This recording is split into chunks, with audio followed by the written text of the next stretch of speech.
अरबी समुद्रात बांधण्यात येणाऱ्या शिवस्मारकाचा भूमिपूजन कार्यक्रमाची प्रसिद्ध करण्यासाठी राज्य सरकारला तब्बल 18 कोटी रुपये खर्च करणार आहे। एकीकडे या स्मारकाचं भूमिपूजन पंतप्रधानांच्या हस्ते करण्यात येणार आहे, त्याची जय्यत तयारी सरकारने सुरू केली आहे। मुंबईसह 10 महापालिका निवडणुका आणि 26 जिल्हा परिषदा आणि पंचायत समितींच्या निवडणुकांमध्ये या कामाचं श्रेय सरकारला मिळावं, यासाठी शिवस्मारक भूमिपूजनाची सर्वदूर प्रसिद्धी केली जाणार आहे। यासाठी राज्यभरात जवळपास 5000 होर्डिंग्स लावण्यात येणार आहे।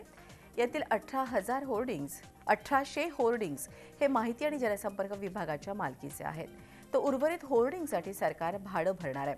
मुंबईत मोठ्या प्रमाणावर फ्लेक्स लावण्याची प्रसिद्धी केली जाणार आहे। त्याचबरोबर राज्य स्तरावरील आणि स्थानिक वृत्तपत्रांमध्ये आणि वृत्तवाहिन्यांवर या कार्यक्रमाच्या जाहिरातीही दिल्या जाणार आहेत। राज्यातील 37 जिल्हा मुख्यालयांना या कार्यक्रमाची जाहिरात आणि प्रसिद्धी करण्याच्या सूचना देण्यात आल्या आहेत। एकीकडे राज्य सरकारवर 3.5 लाख कोटी रुपयांपेक्षा जास्त कर्ज असताना, तिजोरीत खडखडाट असताना अशा प्रकारे केल्या जाणाऱ्या खर्चाबाबत आश्चर्य व्यक्त केलं जात आहे।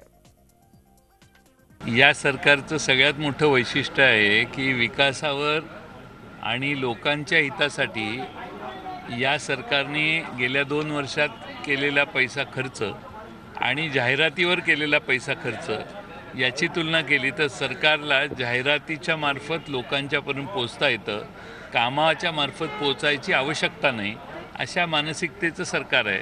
शिवाजी महाराजांच्या पुतळ्याच्या भूमिपूजनासाठी जाहिरात देण्याची काय आवश्यक, सगळे अखंड शिवप्रेमी लोक इथे येणारच आहेत।